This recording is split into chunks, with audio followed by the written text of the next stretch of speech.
Écriture connectée vous présente la magie du mois de juin 2025. Bienvenue sur ma chaîne, un lieu de reconnexion et d'apaisement. Voici un texte vibratoire et son analyse métaphysique. S'accueillir sans mesure de restriction. Les ogres du passé ont défini leurs péchés pour vous libérer de votre propre peur de vivre. Ce mois vient donner toute la splendeur de votre âme et si vous lui accordez une place significative, elle saura vous bénir de ses bienfaits. Comme si la paix était un mérite. Vous n'accepterez plus les soumissions sous-jacentes d'opportunités de névrose, car cette voie est définitivement obsolète.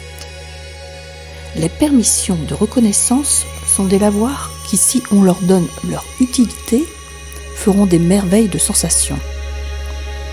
L'obscurantisme des mémoires sont des régals pour le cœur puisqu'il y trouve une nourriture des plus vivantes. Veillez tendrement sur des principes mais en lumière des valeurs précises.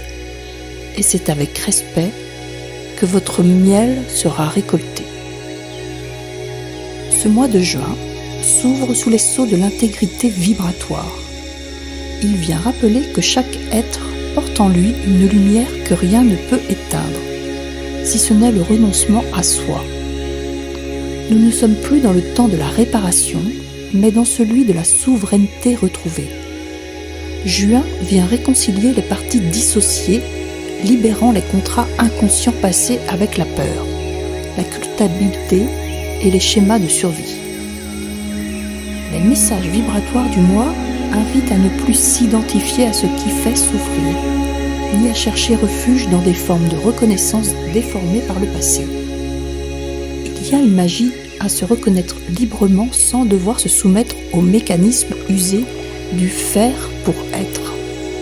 Cette magie réside dans la permission de se ressentir pleinement, dans la capacité à laisser la vérité du cœur faire œuvre de paix. Le mois de juin est un appel à bénir la totalité de son expérience, même les parts qui furent jadis jugées étouffées ou reléguées dans l'ombre. Il ne s'agit plus d'exclure mais d'unifier, dans la conscience que tout a contribué à façonner la beauté de l'âme. Ainsi, les mémoires lourdes deviennent des offrandes lorsque l'on cesse de les combattre et que l'on choisit de les aimer.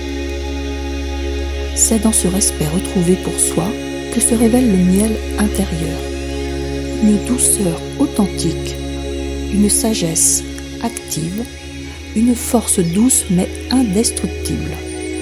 Veiller sur ces principes n'est plus un carcan mais un art de vivre en harmonie dans le silence fécond de la vérité incarnée.